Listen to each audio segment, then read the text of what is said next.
Baba wetu wa mbinguni. Eva akakataa naye akakula, akampa damu yote sawa. Na wakisha kula wakaona wote wazi mbele yao hukumu. Eva akakataa naye akakula, akampa damu yote sawa. Na wakisha kula wakaona wote wazi mbele yao hukumu. Oh shetani yo, mharibifu duniani, tulinde oh Mungu Baba wetu wa mbinguni. Oh shetani yo, mharibifu duniani,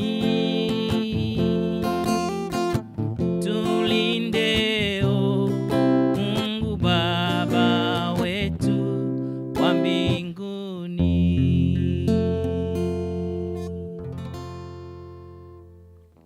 Hello, hello, hello, hello, hello, hello. Good afternoon. When the world seems cold and your friends seem few, there is someone who cares for you. If tears in your eyes, your heart's bleeds inside, there is someone who cares for you. When the world seems cold and your friends seem few, there is someone who cares for you. You have tears in your eyes, your heart bleeds inside, there is someone who cares for you. Someone who cares, someone to care.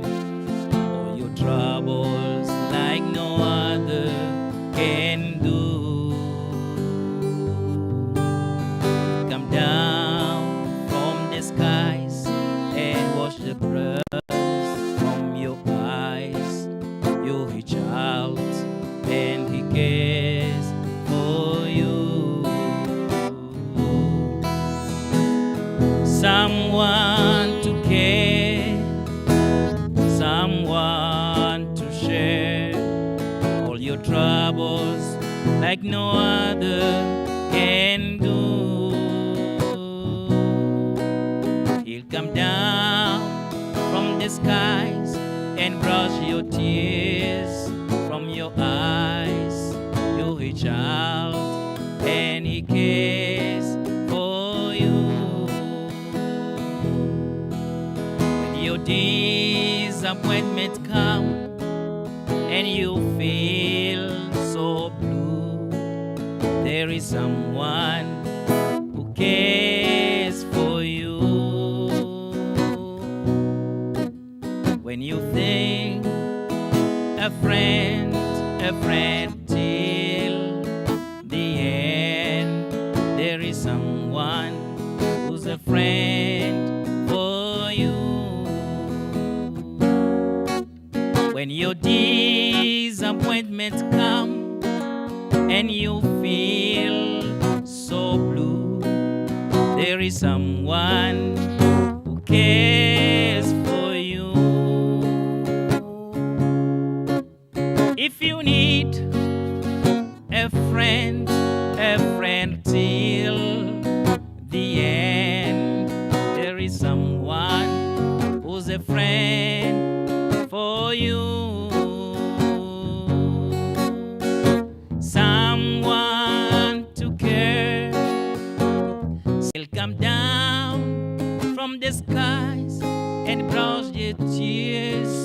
from your eyes. You're a child, and he cares for you. You're a child, and he cares for you. You're a child, and he cares for you.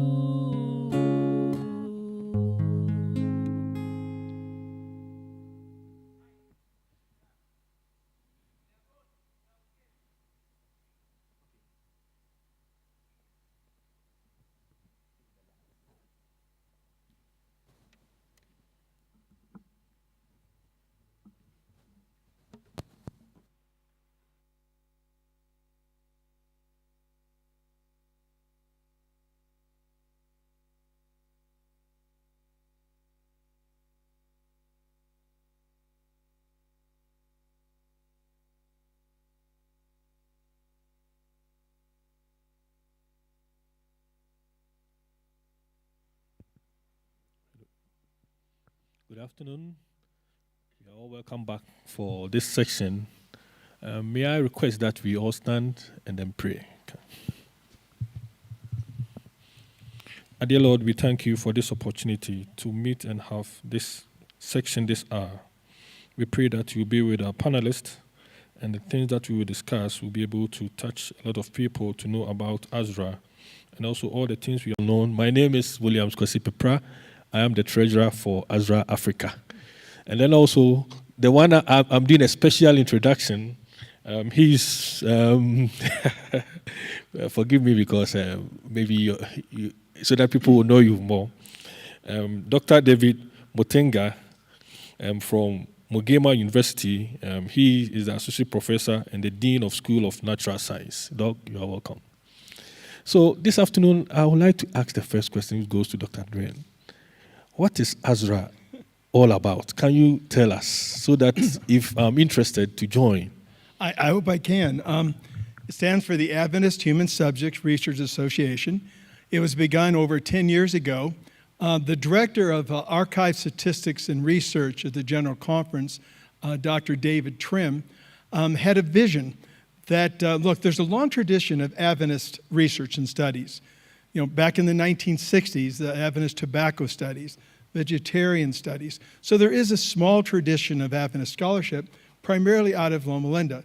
There's a bit of a tradition of Adventist theological scholarship, and we even publish some, theological journals. We write in those theological journals. But it was very limited. We didn't have the breadth of scholarship and research. In fact, in a lot of ways, to be an Adventist faculty member meant you were being a good teacher and a good citizen. And that's what promotion was about. When I went to, I was recruited actually to come to Andrews University in 1986.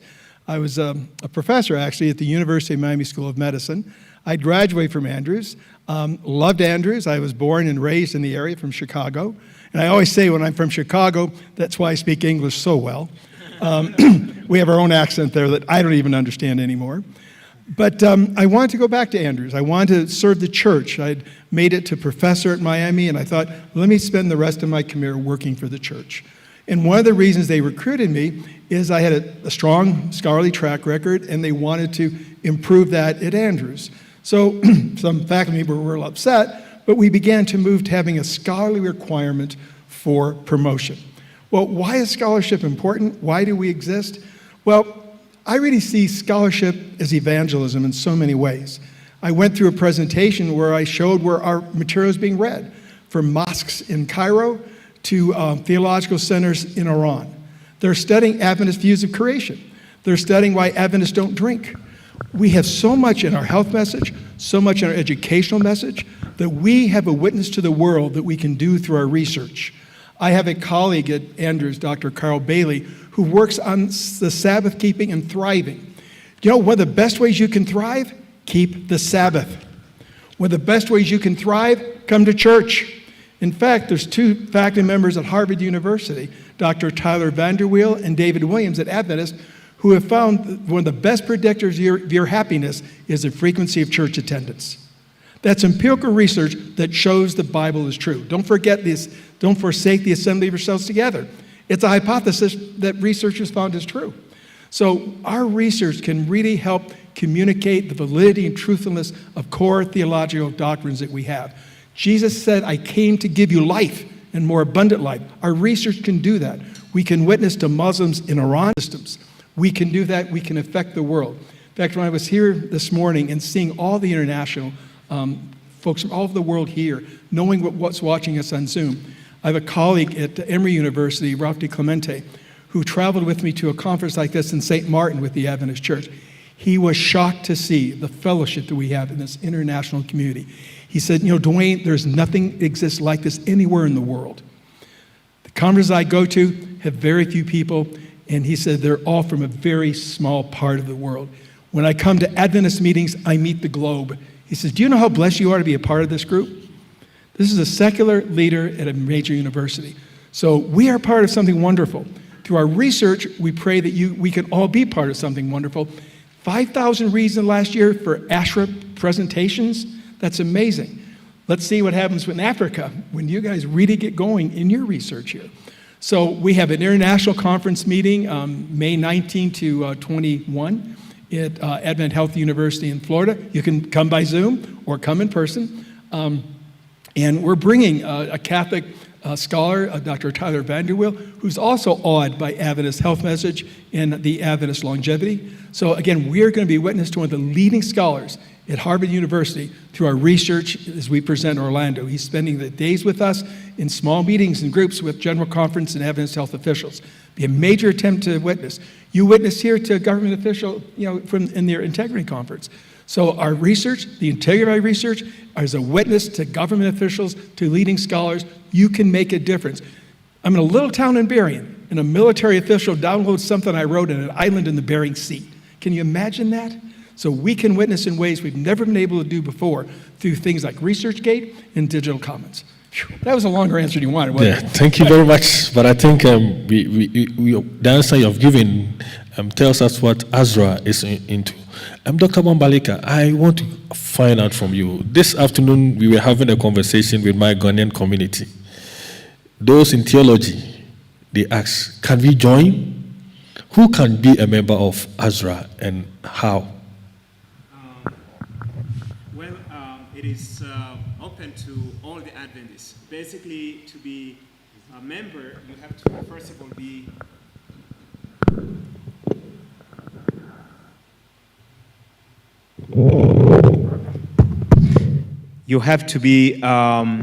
an Adventist. It is only for Seventh-day Adventists. So first of all, you have to be a church member, an active church member of the Seventh-day Adventist Church. And the second part is to be really willing to be a researcher or be interested in research. Because in adding to what Dr. McBride was saying, personally being involved in a lot of research organizations around the world, I've discovered that Adventists, we have the tendency to be shy. We shy away from research organizations. We find that there's a very little research being produced, even publications. There are very few publications that are coming up from Adventist circles. And what I always ask myself is, why is it that we do not publish, we don't do research, and yet we have people who are drinking and smoking and they are producing? That is contradictory to our health message, as far as I'm concerned.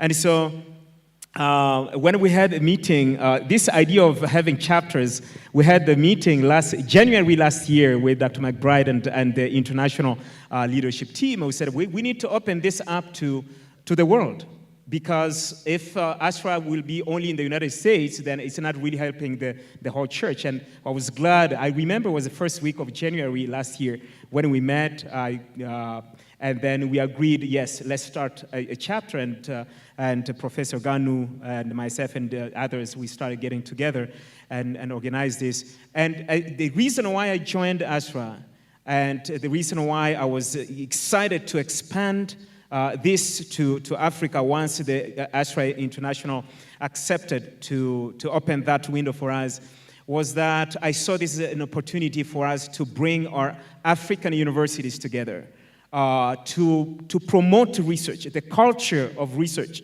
What I always tell people when I give trainings on research is, If you don't like research and you're in a university setting, please go and teach in elementary school, because that's where you're not expected to do research and publish.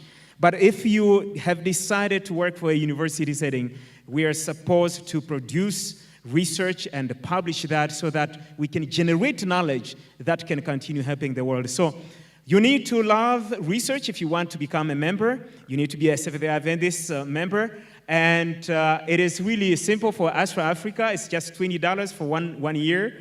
You can pay up to 3 years ahead, so that's $60. And we have different channels. You can pay online. You can send money through the denominational channel for those who work for the church. And for those who are in Kenya here, you can just deposit on the bank account of the university, Adventist University of Africa. So if you are interested, just use the email address that you received this conference information from, and just ask that you want to become a member. How should you become a member? And we'll be very happy to send you the information. Everything is straightforward, and everybody can become a member as long as they are Adventist. And don't be shy. Look, we shine. You made a very good point. We don't drink or smoke. I'm not hungover on Monday morning. I can start working on Monday morning. A lot of my colleagues, it's Tuesday before they're even conscious again. So look, our health message and our lifestyle really allows us to shine. Well, I'll say that really allows us to shine. So don't be shy. You are really good. I heard great presentations. The world needs to hear your findings. Witness for the quality of your work, the quality of your university, the quality of our faith. Thank you very much, Dr. Brian. Dr. Wango, I want to find out from you. We've talked about human research. Can you explain that to us when we say human research? Because in our conversation this afternoon, it came out that the theologians, they are typically content type of research. Can they also be members? Thank you for the question. Anyone can become a member of a research group. So you are all eligible to become members of Adventist Human Subject Researchers Association, regardless of whether you are conducting a human subject research or any other form of research. When you meet with your colleagues, you get opportunity for networking. You get a lot of connections that would help you advance your research agenda, publications, and things like that. Human subject is actually defined by regulations.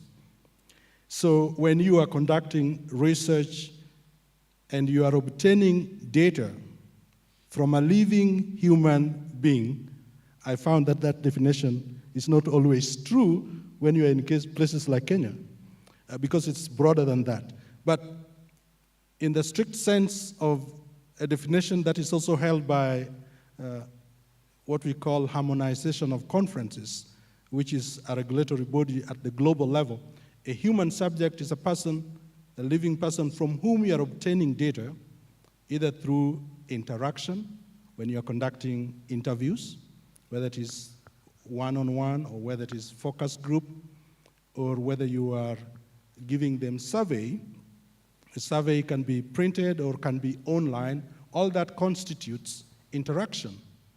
Or you could be conducting an intervention study, a study that, like when we came in before we started doing the training, we could have given out a survey at the beginning, and you'd answer questions, and then we conduct the training, and at the end we run the same survey to see whether something has changed.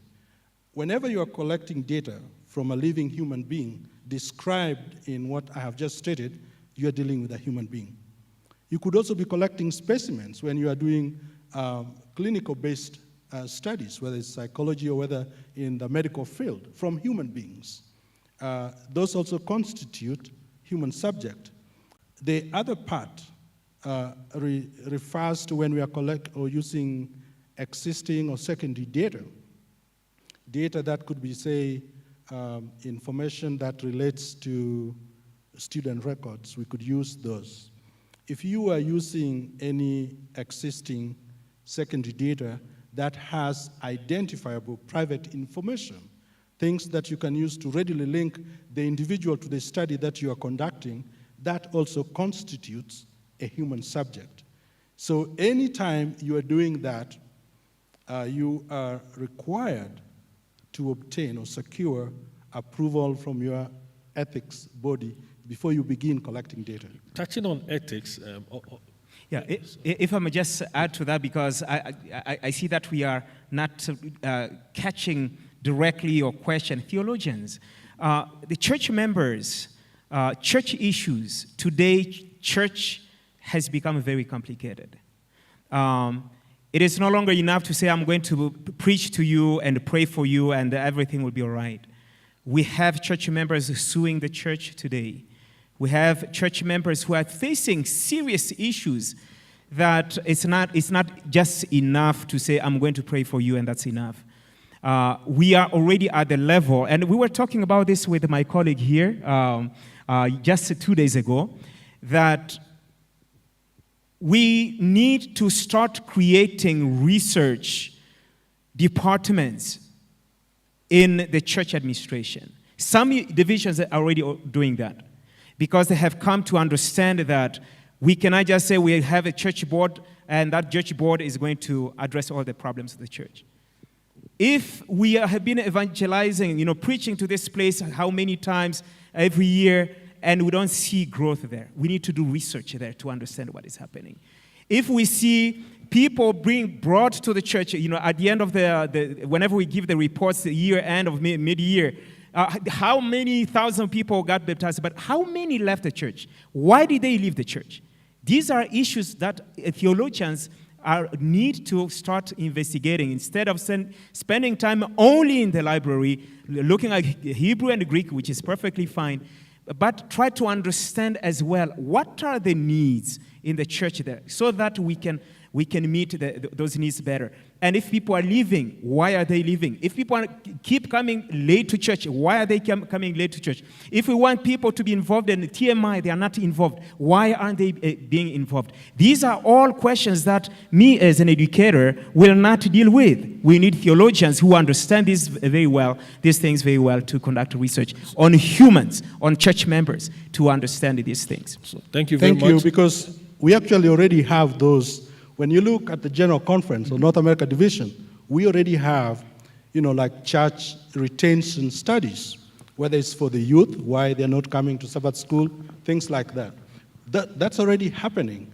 But we need to cultivate that on our continent here so that we are not left behind.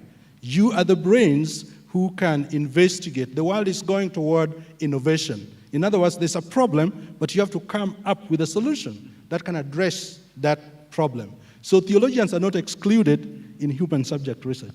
Thank you. So what it means is that data-driven should be what to be used in solving problems within the church. You touch on ethics. I want to find out, when it comes to displaying research or doing research, what kind of integrity, what level of integrity should one apply? So from the sermon today, I think that is the core, that if we have the supreme love in us, then whatever we do, we have to display utmost ethical practice. God creates the world, and at the end of the day, he says, it was good. That's top. He looked at it and he saw that the quality of his work was way above reproach. As Christians, I go to a lot of government training, and sometimes they make the reference that institutions, religious institutions, probably don't have these issues of plagiarism and what have you, because they teach, say, the 10 Commandments. But I have come to find out that when it comes to practice, I have seen cases where our own theologians, in fact, some of them preach another person's sermon without even giving credit to it. That's called stealing. So we have to cultivate ethics in all that we do. But I would tell you, when it comes to scholarly work, if you do not implement that, it's going to catch up with you and you will lose your career. You will lose the trust in the field. Your data will not be relied upon. And guess what? If you're involved in medical research and you make errors, somebody's going to die.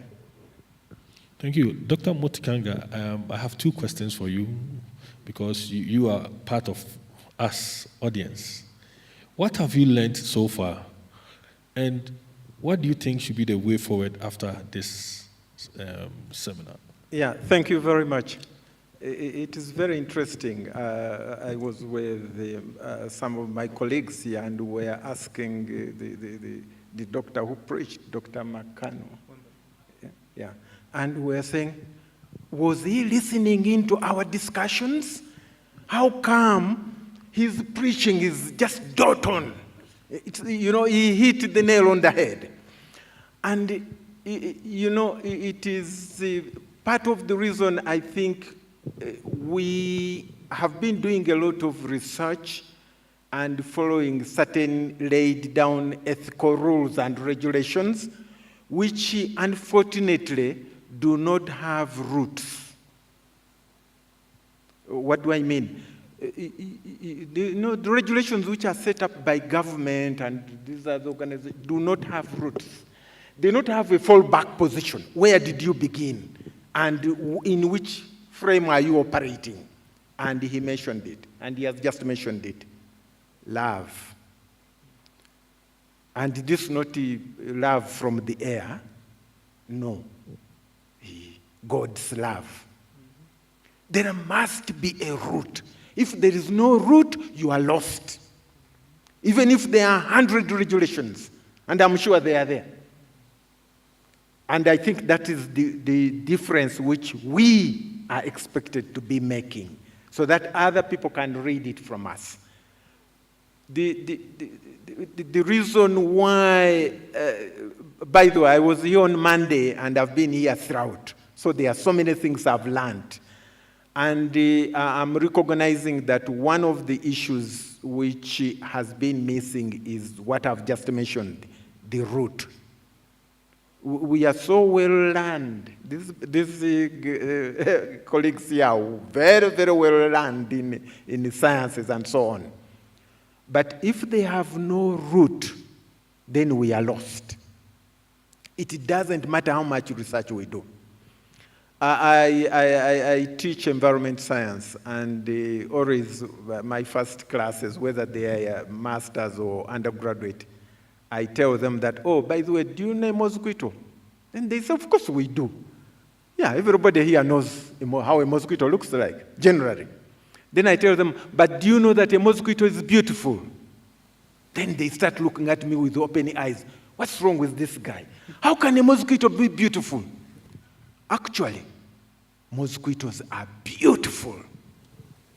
If you look at the legs of a mosquito in a microscope, you'll be amazed by the beauty in the mosquito. Why am I saying this? It's God's creation. If you don't have the roots, you can't see that beauty. And so, one of the issues which is critical is knowing that there is need to have roots. And this root we know we have. If we love God, then we have it. Way forward, that is a critical one. I was just thinking this morning as I was coming up that maybe I shouldn't have come alone. I should have come with all my colleagues.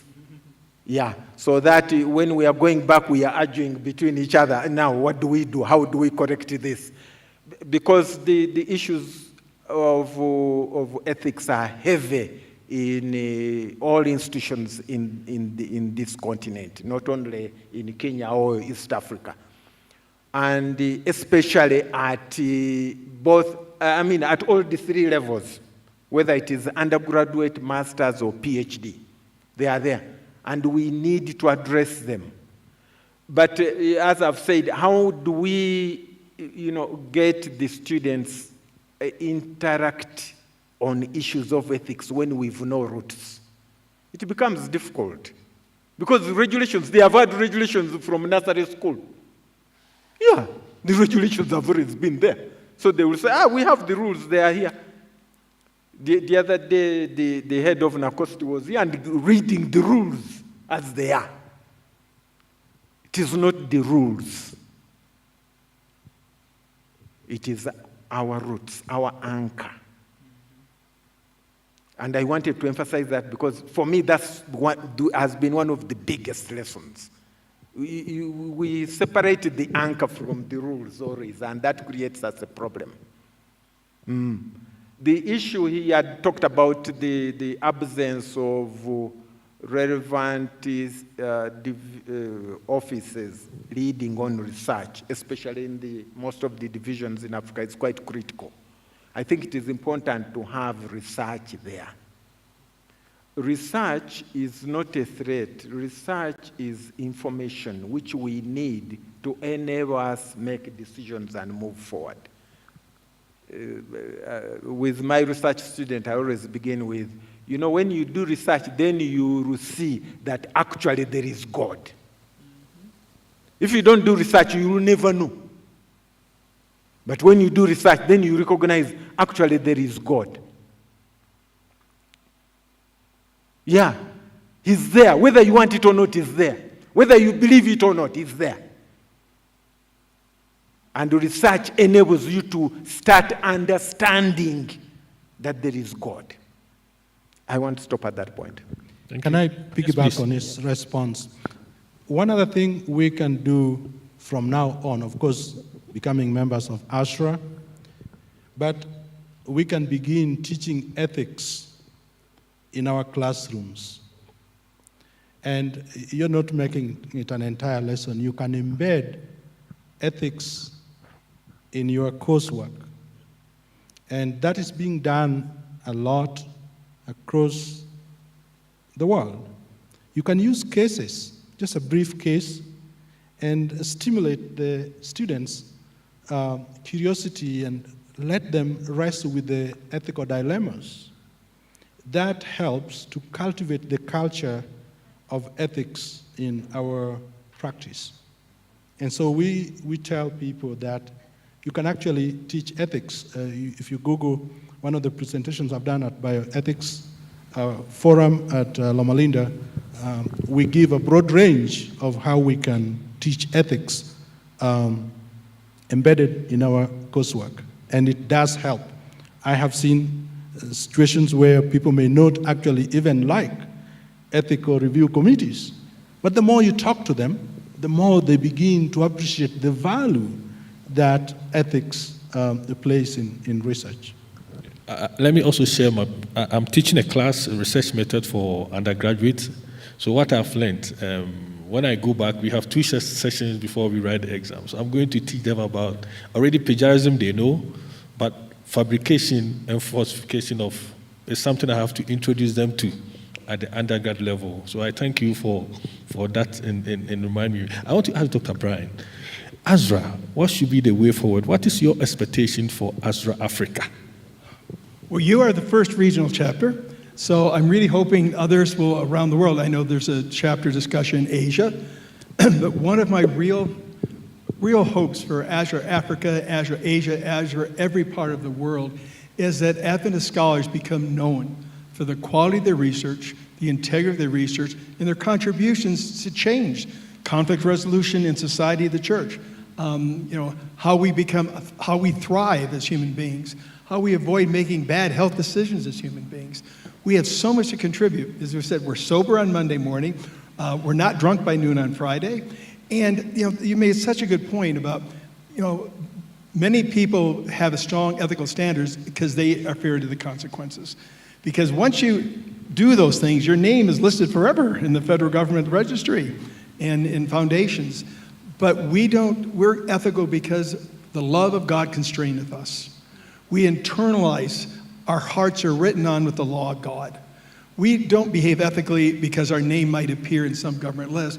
We behave ethically because we're saved by Jesus Christ and the Holy Spirit is in us. So we are in a position to do the most ethical research. we're in a position to say the most to the community. So my hope is that we'll have regional chapters all over the world, Africa, Asia, South America, Inter-America, Europe, because I think we have a message to tell to the world, and we can tell it through the quality of our research and the impact our research has on the world, on the community, on our church. A light on a hill, a shining light. That's what we all can be everywhere in the world. And you're the first chapter. You'll lead the way for the rest of the world in their chapters. Thank you. Something just came to my mind. Is AHSRA limited to quantitative study? No, it is not. I may answer that one. Qualitative research, and I have many colleagues do qualitative research, and where qualitative research really adds, I'm a survey researcher.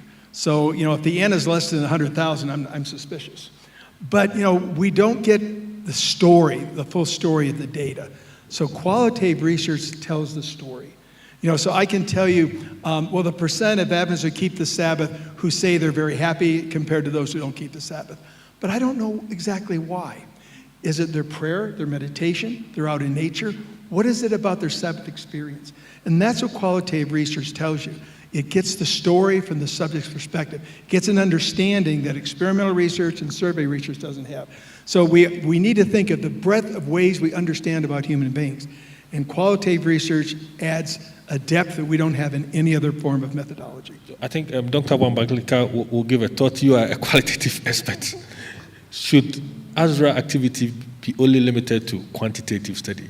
Obviously not. You know that I'm a qualitative researcher by passion. And so, if I was told that there was no qualitative research there, I would probably have not joined because I get a lot more in-depth exploration of what I'm trying to study if I do a qualitative research. But I just wanted to quickly go back to the previous question that you asked, what do we want to see? He spoke from the international perspective, but from the intercontinental perspective. I'm speaking from the African continent, AHSRA Africa. One thing, and this I'm really addressing this to all my colleagues, higher education faculty. Have you noticed that despite all the excellence and quality that we always promote in Adventist colleges and universities, that many of our colleges and universities continue to rank very low when they are being ranked nationally or internationally? One of the major areas where we're struggling is really research. And because of that, not being ranked, we may be very good in teaching, we may be very good in health message, we may be very good in spiritual matters, but when it comes to research about publication, we are not doing that.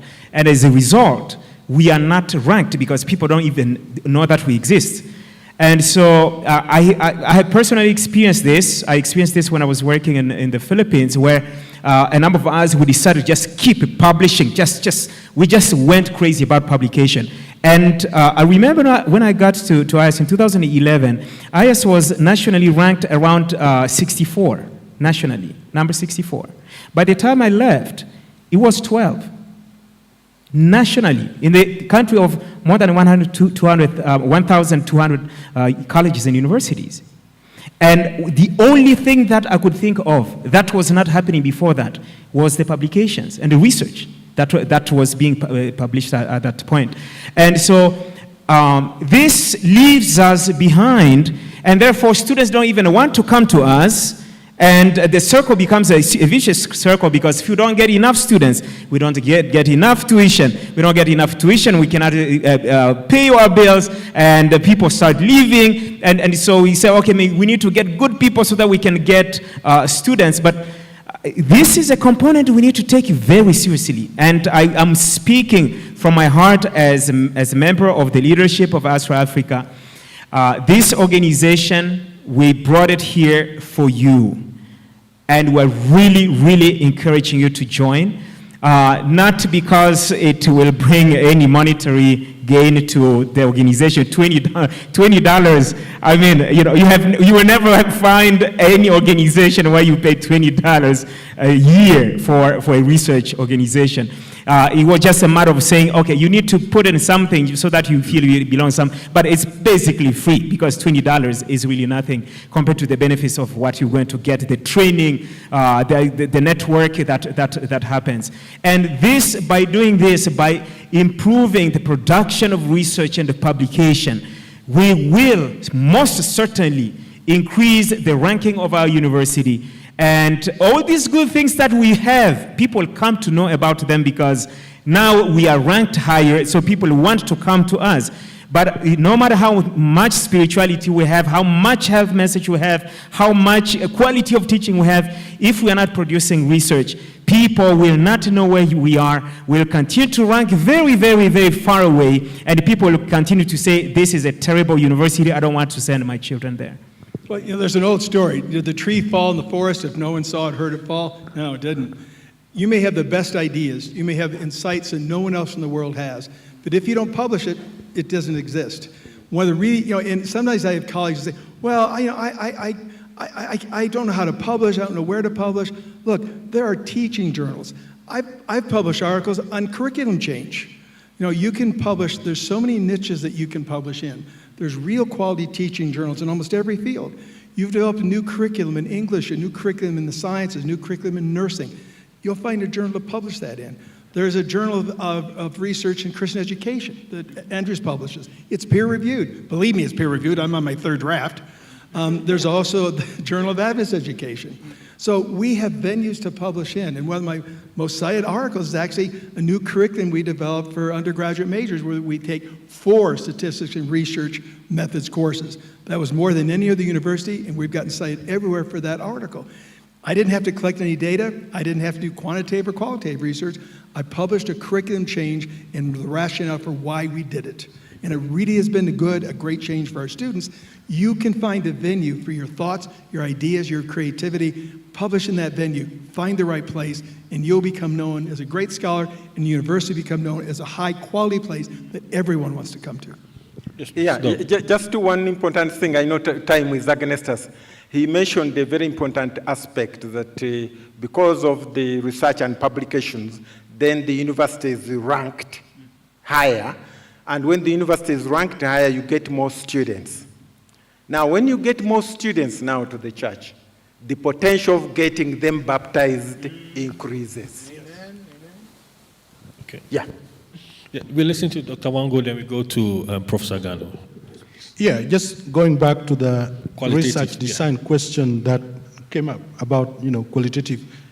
At AHSRA, while global level, while we may have a theme for any year that we've held AHSRA, we are still open to any research that somebody submits because we are about promoting research. So whether your research makes it to oral presentation or not is really not the most important thing. You submit your research, whether it is qualitative, quantitative, experimental, or you're just doing meta-analysis. So submit your research. That's where you network and advance your agenda. Right. AHSRA.net. Yes, and go to AHSRA, www.ahsra.net. One microphone for Dr. Gano.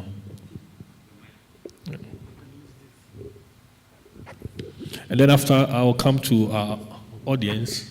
If you have a question for our panelists or a suggestion or contribution to our discussion.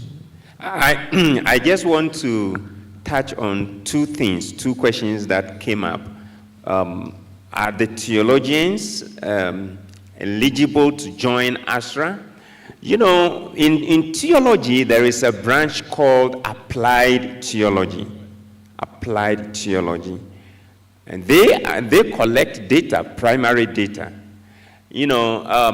Like Dr. Safari said, gone are the days when we sit back in our rooms or in the library and pick a text and do only exegesis on it. There are many problems confronting the church now that those of us who are social scientists and medical scientists, we can also sit back in our offices and libraries and do research, systematic review, meta-analysis. We don't need to go out there to collect data. But we are encouraging the collection or the research that has to do with primary data collection to resolve issues. So theology also can do that. I think they can get out of the library, go to the field, collect real data, primary data, qualitative data, quantitative data about what is the real problem of church members. In that case, they are dealing with human subject. The second issue that I would like to talk about is talking about the way forward. You know, it is so interesting when you look at the Seventh-day Adventist Church. We only know about the theology, the research, but we don't have an organization that can be the voice, research voice for the church. We want to one day, you know, be asked by the church, the division, the union, hey, AHSRA, can you research into this for us? So in that case, we are known as the research voice for the church, the social science research voice for the church. And I'm looking forward to that day that the church can ask AHSRA, can you do this? Can you do that for us? Now, we see the church asking the theologians when there is a women ordination. They ask the theologians, go and research on this. Look at the biblical exegesis. Do we have a social science group that is the research voice for the church, where the church, the divisions, the unions can say that, can you research into this and that and this for us? I think, Prof. Yes, please.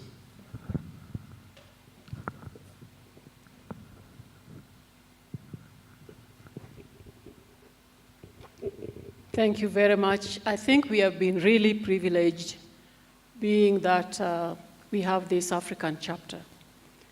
I'm reflecting on two questions that have been asked during this time, during the conference. The computer scientist asked a question, where do we belong? The theologians are asking, where do we fit in? And I can see the composition of the AHSRA body. We have teachers, we have business people, we have public health, and we don't have real theologians in biblical studies in the core. Maybe I'm wrong, but how do we engage the computer scientists and the theologians in the core so that they become a part of this and understand that they belong? You know, when I look at you there, I don't know, who are the theologians? I'm also a theologian if it is at that level. But who are you have, Professor Gani? Our chaplain is a theologian to the core. Applied theology. And the vice president of AHSRA International is Peter Sinkala, who is a THD and works in the seminary. And he does a lot of applied religion studies. Applied theology? Yes, applied theology. I don't think that's what we are asking. You know, the person who preached today is not an applied theologian. The one who preached yesterday is both applied and biblical. So I think that that inclusiveness can be looked into so that they also see that they can belong. You're right. And that there is a place for them. Because, I'm saying this because within the church, I don't think there is a problem of doing research. You know, what I heard yesterday and what I'm hearing today from these theologians is deep, and we can connect with them to continue doing meaningful research that can really change this world.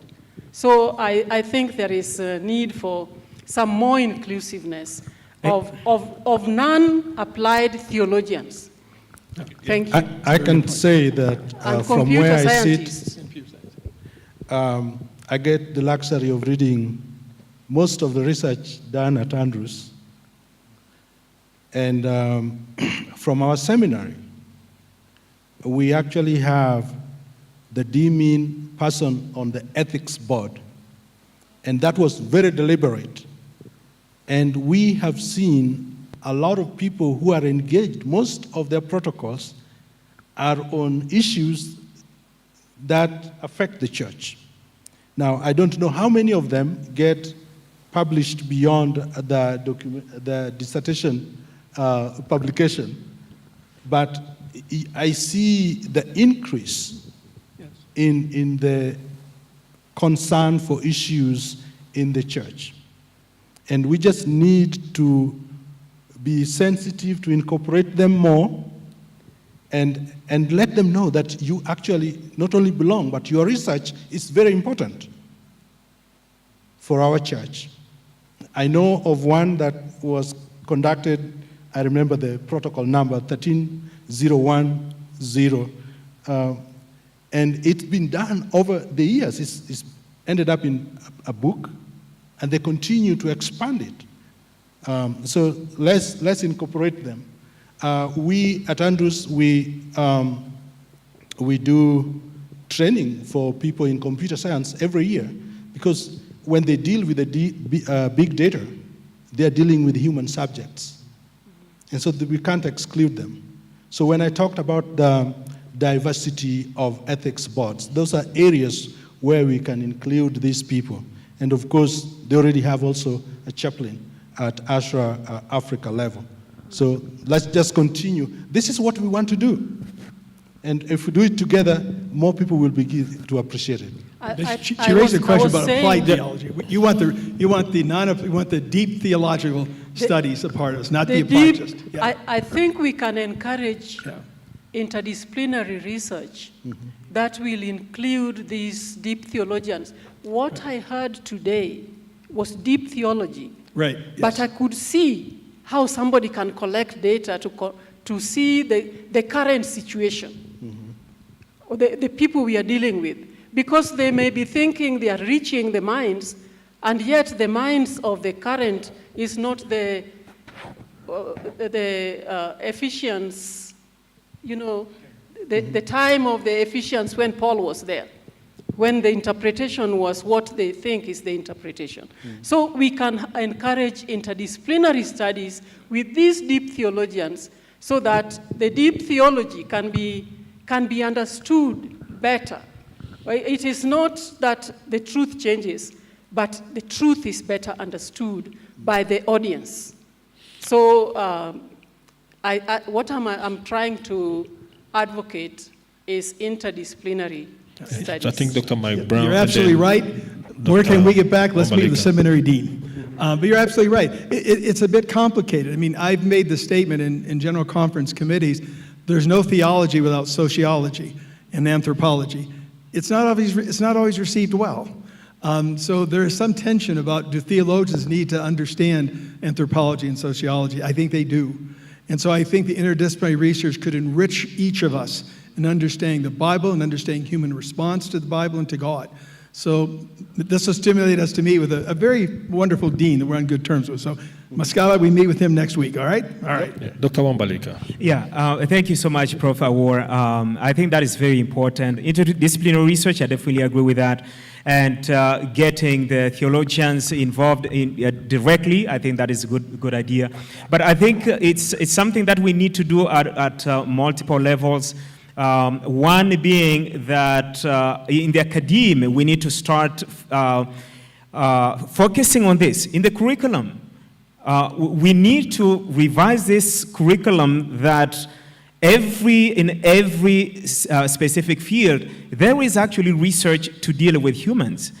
Because whether you are taking theology or you're taking computer science, you're taking engineering, whatever you're working on will affect human life somewhere. And so for that reason, I think we need to work on the curriculum revision. One of the things that we did intentionally in AHSRA Africa was to send our invitation through the divisions, through the unions, and for them to send to the different universities. It is like theologians and others probably, they have not understood that they need to do research with humans. And so they are excluding themselves, not because AHSRA is excluding them. And this inclusivity, we need to look at it also from other aspects. For example, women. You may look in front here and you see that we have only men. I don't think it was intentionally done. Maybe it was accident. But we, in AHSRA Africa, we have been wanting, we intentionally, in the leadership, we invited a woman who was a very influential researcher in South Africa. We made her the vice president because we started with president and vice president, eventually became chair and vice chair. And unfortunately, she got this huge grant that is making her travel all over Africa. She decided to resign. We have been wanting to replace her with another faculty. I have to be clear that we try to go with the faculty, not administrators, because administrators have the tendency to be extremely busy. And we've been looking. We have invited some. Unfortunately, they have turned down our invitation. So we try to do this as intentionally as possible, but it is true that we cannot do, diversity we cannot include ever because, we have engineers who want to be represented. We have all different fields. We cannot meet all of them in the leadership team, but we are really intentional to make sure that there's diversity in our leadership team. We take Professor Ganu and then we go to our gentleman. Yes, please. Thank you very much. In fact, this afternoon's discussion has been an eye-opener for all of us. I think what we need to do is to try to advertise the program widely. In our chaplain, the core, the official, our chaplain is a theologian, not an applied theologian. He's a real theologian. At Babcock University, he's part of the core team. But I think we have to be, like Professor Wai is saying, we have to be very intentional in advertising the group for them to know, or for people to know that it is not limited only to the social scientists. And then the theologians, computer scientists, and all others can also belong to the group. Okay. So we take our question. Yes, please. Just the back.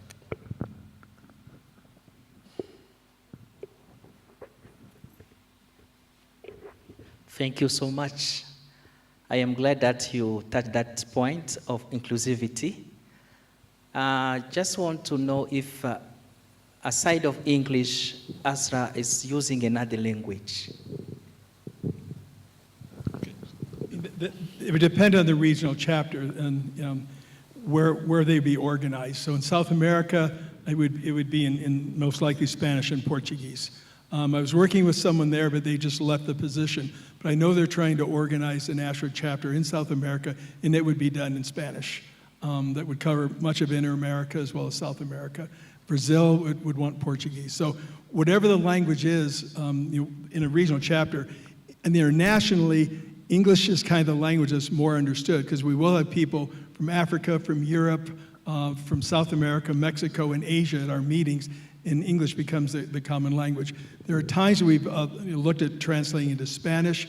We're a voluntary organization. There's limited resources, as Daniel knows. But I would hope that as we would grow larger, we would be able to have simultaneous translations. But whatever the regional chapters are, they will work within their language. Yeah, thank you so much. Because I had that problem when we received the invitation in our school, they were asking me in which language that will be done. So when I say it's in English, they say, oh, that is your things, because they are using French. Right. And I had the chance to learn some English, that's why I'm here. But many of them, maybe they could come if it was in French, or if they could accept some paper being done in French. Thank you, because you have the project to include other languages. You have Portuguese also, I think, in Angola here. So. Okay. So we will come to the end, but I want to ask the last question from each member. What is your advice for members or someone who wants to join? I'll start from Dr. Wambalika. You need to join because this is how we grow as scholars. The moment you continue hiding behind just teaching, practice, community service, you are really no different from somebody working for high school and elementary school. If you're in a university, please join AHSRA Africa. If you are interested in scholarship, even if you're working for elementary school or secondary school, please join AHSRA Africa. Your brain will be tickled to see what is happening around the whole continent of Africa as far as scholarly work is concerned. And God will definitely bless you as you open your mind much more broader to research, because it really makes a difference.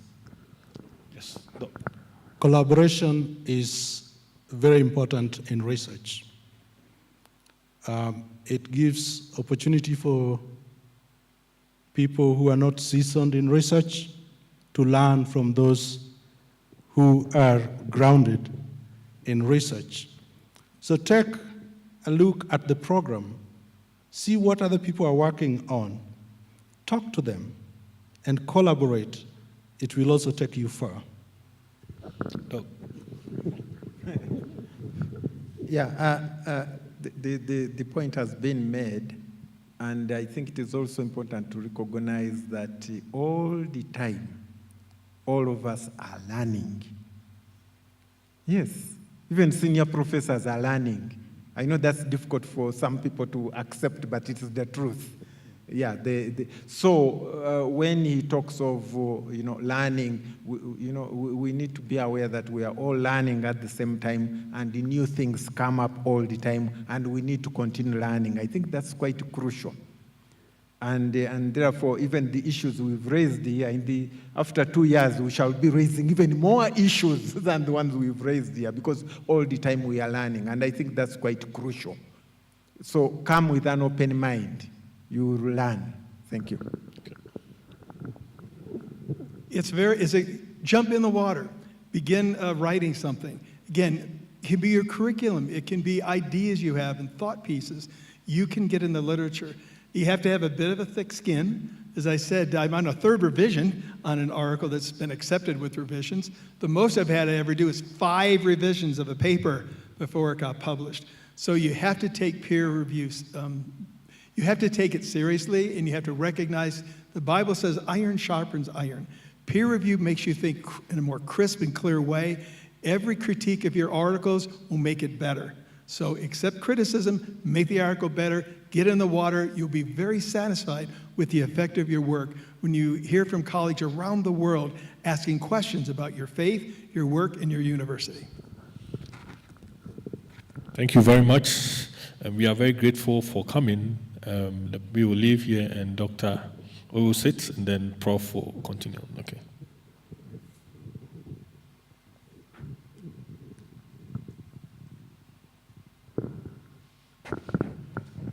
Thank you very much, panelists, for wonderful panel discussion this afternoon. Can we give them a clap? They have done very well.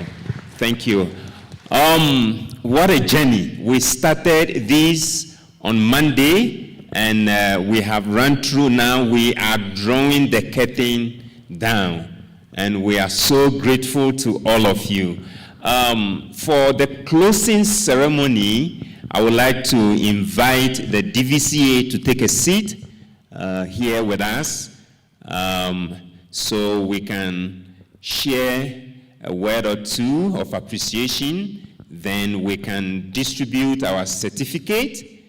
As she comes, we are going to upload the evaluation form for this training and the conference. So expect that coming week. You will take, or you will complete your evaluation form online. And then we will also leave a space for you to tell us, what do you want AHSRA to do next? What is your expectation for the association next? Let me just say something little, a teaser. Maybe maybe next year we will invite AHSRA International to AUA.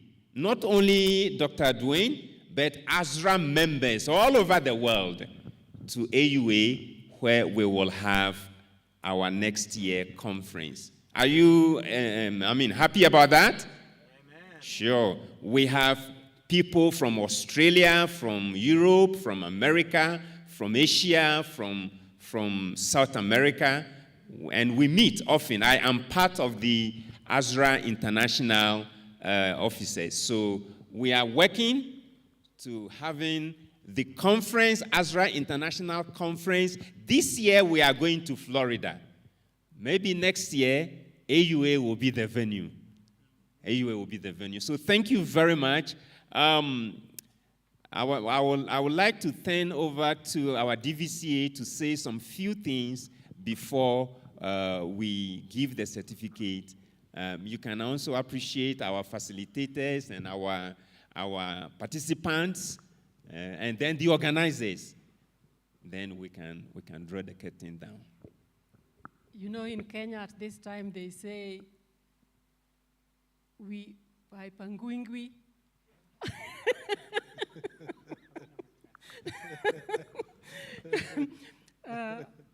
That is to say, he's planning my head after giving, and I'm saying he should not plan my head when I'm standing up. He should leave me to say what I want to say, even if it's astray. You see now you have a lady with you. Next time, don't sit here without a lady. That's the freedom I wanted to have, so I can tell them also. Thank you very much. We are grateful to everyone. It has been wonderful.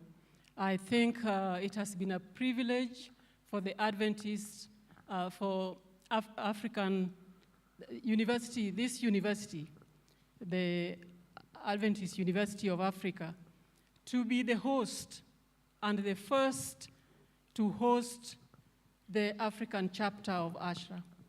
We are grateful that we were given this privilege. And on behalf of the university, on behalf of the Vice Chancellor, who is not able to be here with us, I want to say thank you to the organizers of the AHSRA Africa chapter. Thank you very much to our guests. Thank you for the work that you have done, the presentations that have been insightful. Thank you to the presenters. Everybody has learned from every contribution, including even just questions. And thank you to those who have been faithful in attending.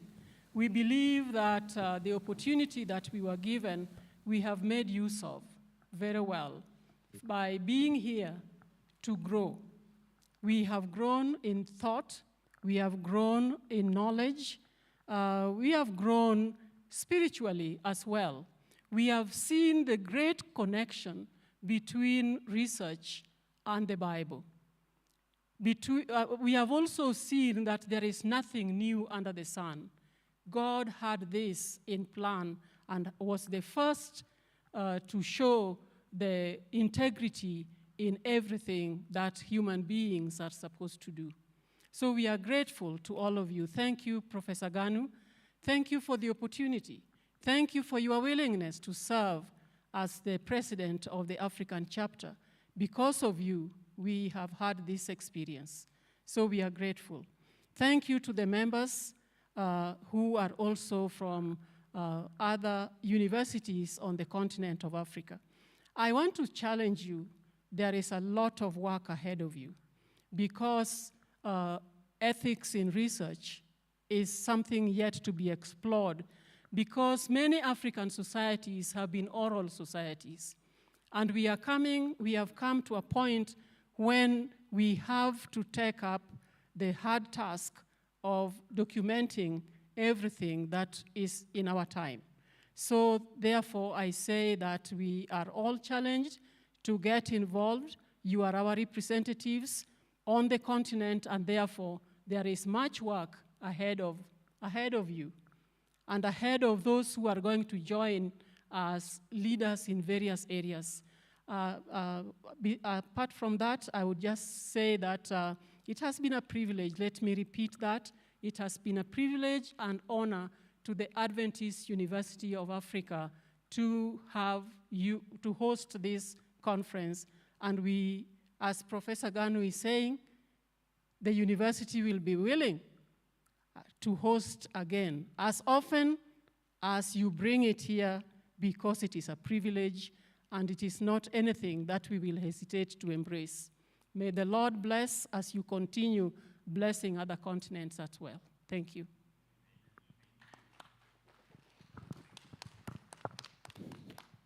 Thank you.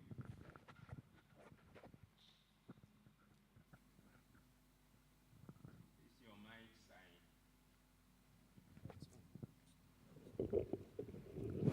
Hello. Thank you very much for that wonderful speech. We would like to give opportunity to one or at most two attendees who attended here physically to say something.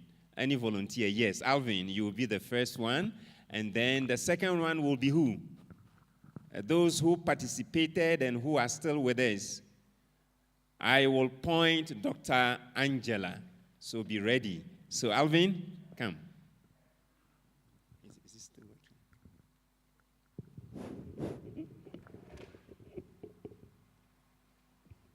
I'm grateful for the opportunity to be a part of this week's learning process. I'm a student now, and somebody said that we should not be afraid to be a part of the research. I did a pilot study where I was looking at the adaptation in my home church in Liberia during the COVID season, where people had to leave physical gatherings and then go online for worshiping. And this piloting project inspired me, and when I saw the team for this program, decided to be a part, and it has really inspired me a lot going forward. So I just want to be thankful to everybody who has been a part of the contributions here. I leave with much more knowledge added to what I came with. Thank you. Let's give him a hand. Thank you, thank you. Dr. Angela Nwama, she was a faithful attendee throughout the week. She has been with us. She is the registrar of the university. What do you have to say? Thank you so much, Dr. Ganu. I would say I've really learned a lot, beginning with the ethics training. For that, I'm really grateful, because it was an eye-opener. Then we got into the AHSRA paper presentations, and it was really educative. So for me, I've learned a lot, not just for myself, what I will also pass on to students, especially dealing with advising. And also it has, I've also used this opportunity to expand my knowledge in the sense that, as was pointed out, sometimes you feel reluctant to do research, sometimes administrative responsibilities does not allow you to really focus on that. But for me, I've been challenged with this conference that at every point, any problem that comes up is an opportunity to research and know how to solve a problem. So it has been really a blessing for me. Let me put it that way. It has been a blessing. So I'm so grateful. And I want to thank you all for educating us. Let me use that word, educating us. So thank you so much. Dr. Angela, do you know that Professor Dwayne McBride is the one who looked at my instrument when I was doing masters, and I didn't know how to construct a survey. So, so, so we are meeting after over 30 years, and he forgot, but I didn't forget. Those things you don't forget when you're a student. So we grow. And, I went to school as an adult, so when I meet him here, and it's a privilege for me, and I can share this proudly to say that I was motivated. I'm saying this to say that everybody needs that motivation. They were so willingly supporting me, asking, he didn't even know that what he did was instrumental. I gave myself 1 year to do a master's. And within that time, I got all the help that I needed, and he was one of the targets. He was one of the people who contributed, and so I am here because of you. And God bless. Well, on behalf of AHSRA International, it was an honor to be here. I so respect Daniel for what he did in starting this. Our Deputy Vice Chancellor for Academics, incredible welcome. And I had forgotten. But it was 33 years ago, right? Right? 33 years ago? Yes. Okay, that's a while, But it was great to be here. It's my second time on this campus. Administration was incredibly welcoming. The food was wonderful. The facilities incredible. And the climate perfect. So thank you very much. And I look forward to coming again. I'm just one vote, but we'll see what we can do. Thank you.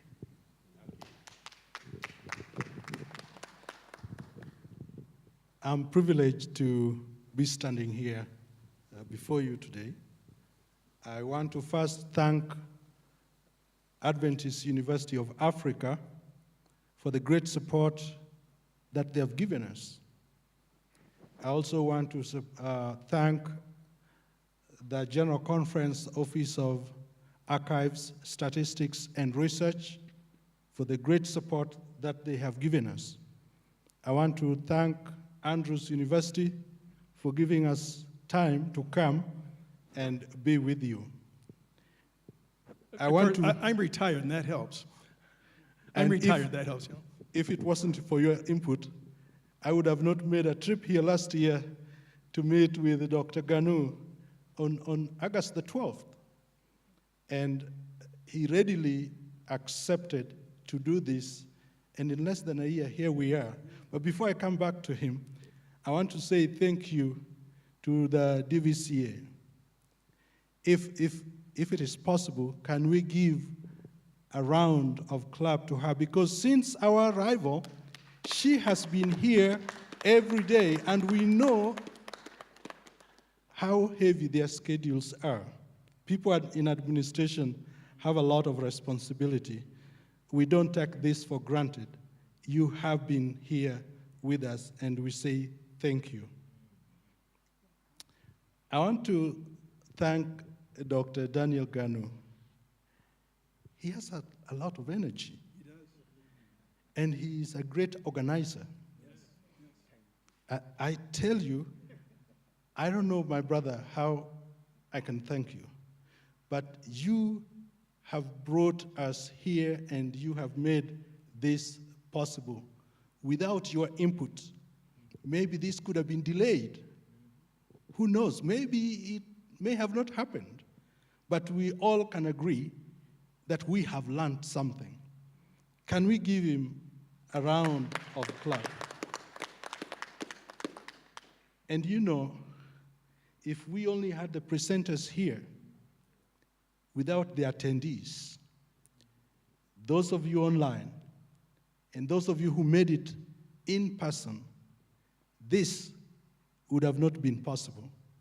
Can we give them a round of applause? Thank you very much. And what God has allowed us to start, we can only progress. And the Adventist scholars must be on the map. It is already showing. If you go to digital commons like Dr. Dwayne showed us here, we have a responsibility to how research is done, especially with Jesus in our hearts. We can do it differently.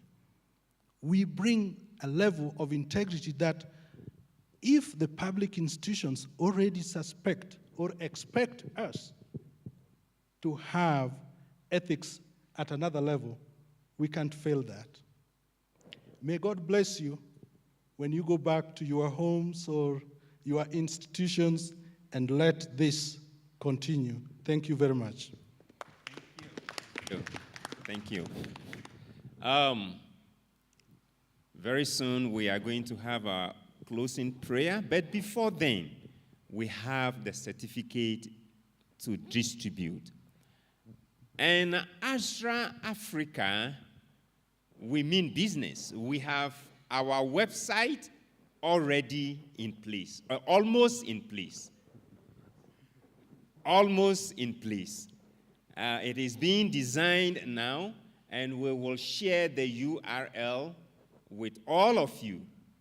So you can go to our website and see the activities that is going on there and that will be going on over there. So please, if you want to join AHSRA, just drop us a mail, and then we will do the needful and get you on board. But for now, we have the certificate to distribute. So, Dr. Dwayne, all of you, maybe you can shake hands if you can take your positions.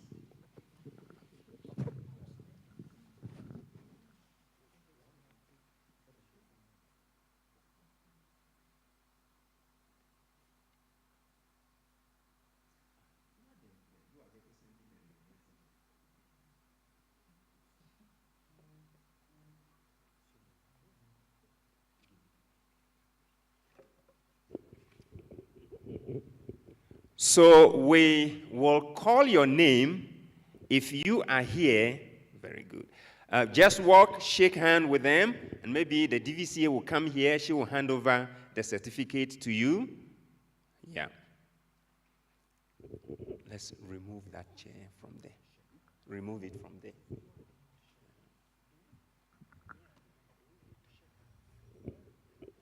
You can shake hand. You can shake hand. All of us, we are here, up here. Okay.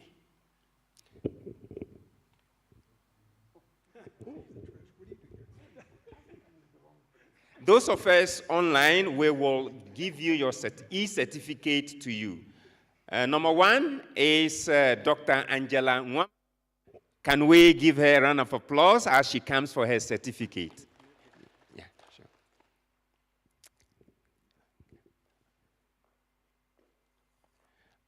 As she comes, we would like to call Katungo Frederick. Let's give her a round of applause also. Good, good.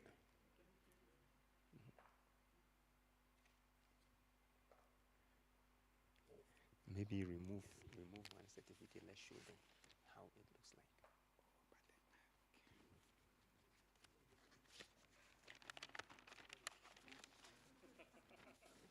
like. We have a beautiful certificate laminated. This is laminated for you.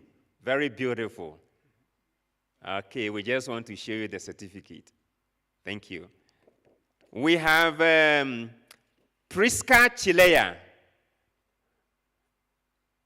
Okay, she's not here. We have Supamwesi. He has traveled, I understand. We have Alex Ambuchi. Okay. We have Dixon Monda. Dixon Monda, is he here? No. We have Andreas Omingo. I saw all of them in church this morning. We have, I don't know this one, Rispa Awar. You need to shake your hand. Go start from here. Shake their hand. Let me hold the microphone.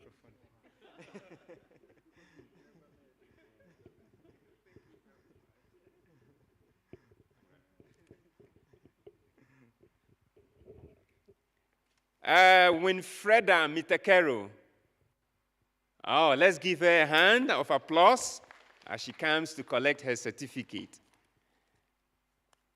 As she is coming, we would like to call on Billy Mukombo. Billy? He has been here. Nora Mauti. No, she's not here. Mumbere Kavuge Frederick. Let's give him a round of applause also. Okay.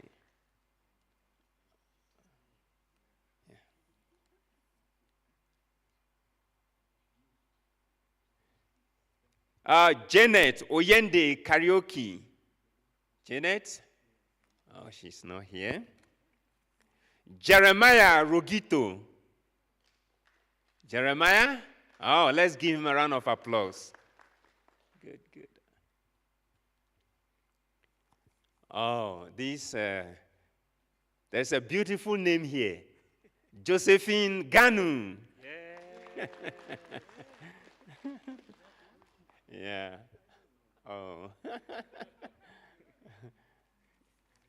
one is a guest, right? As she comes, we'll call on Lilia Poniatowska. Okay, give her a round of applause. Yeah,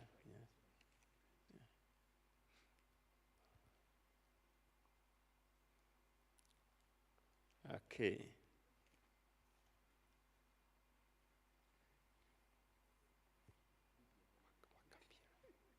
We have John Wakabira.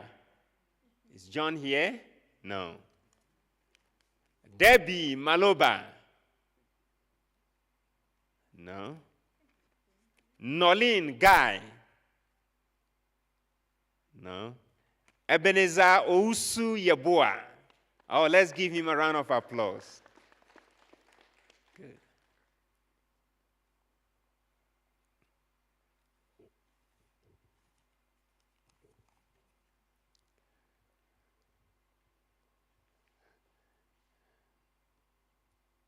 And then we have Williams Kwesi Pripra, that's the treasurer of AHSRA. Okay, congratulations. Let's give him a round of applause. Okay. Faith O'Civili. Oh, let's give her a round of applause as she comes to collect her certificate.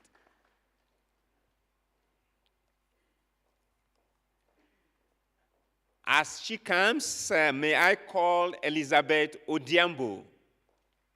Elizabeth, where are you? Oh, let's give her a round of applause. She's coming.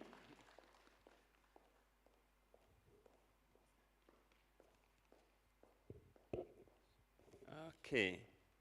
We have Paul Nyakumensa, who is not here, I know. We have Frank Bannon. Let's give Frank a round of applause. Okay, thank you, Frank.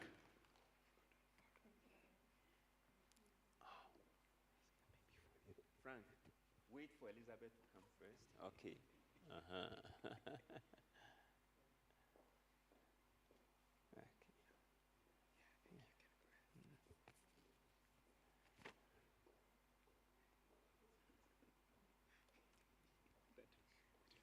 We forgot her certificate.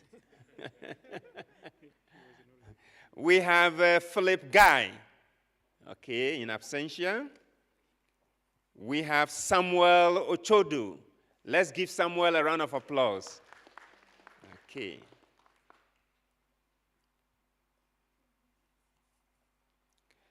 Patricia Pepra. Oh, let's give Patricia a round of applause. Okay.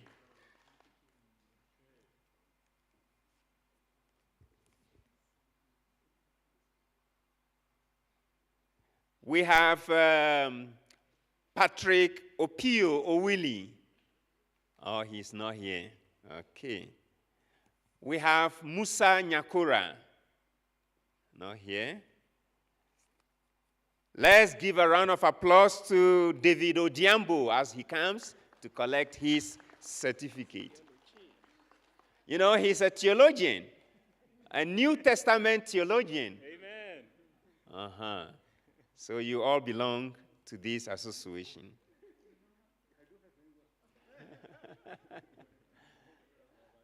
As Dr. Odiambo comes, let us invite Alvin Belly for his certificate. Let's give him a round of applause. Thank you.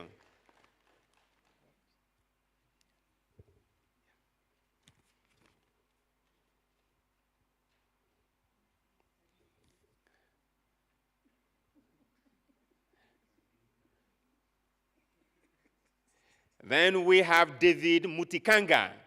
Oh, let's give him a round of applause. You are the one. Okay. Then we have Joseph Ocharu. Is he around? Oh, let's give David a round of applause. A round of applause. Thank you, David, for coming.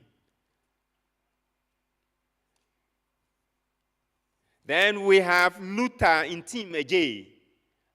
Luther, let's give him a round of applause also.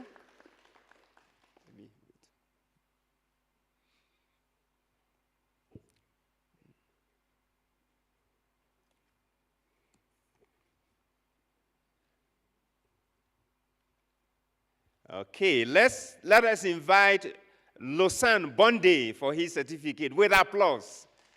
Okay, thank you so much.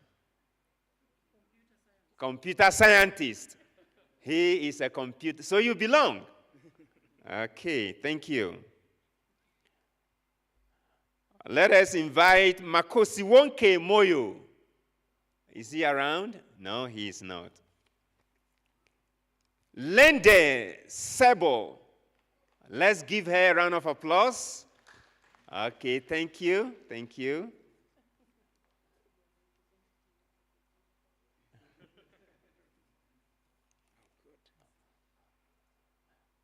We have another theologian. I don't know. He is not an applied theologian, but we have Dr. Papu.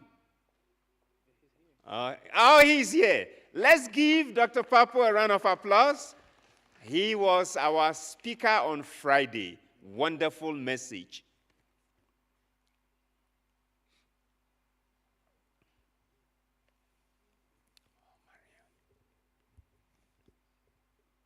Okay, thank you.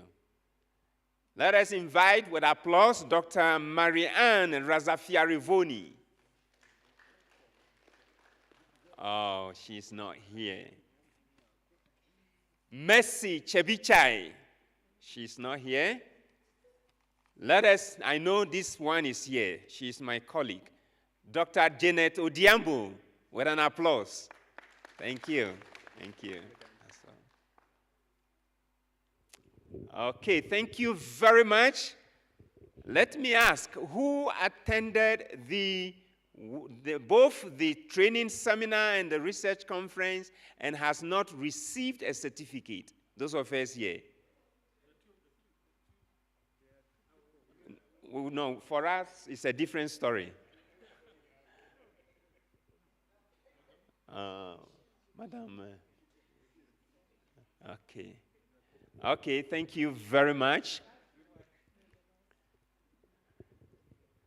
Okay, we are now going to whisper our closing prayer, and I'm going to invite the director of Adventist University of Africa to close us with a prayer. Somebody so beautiful, more than every woman on this earth. Yes. She is going to dismiss us with a closing prayer.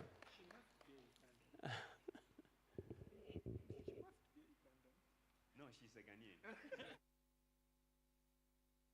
The Ugandan, she's a Ghanaian. Ghanaians are not from Kenya. Shall we rise up for a prayer?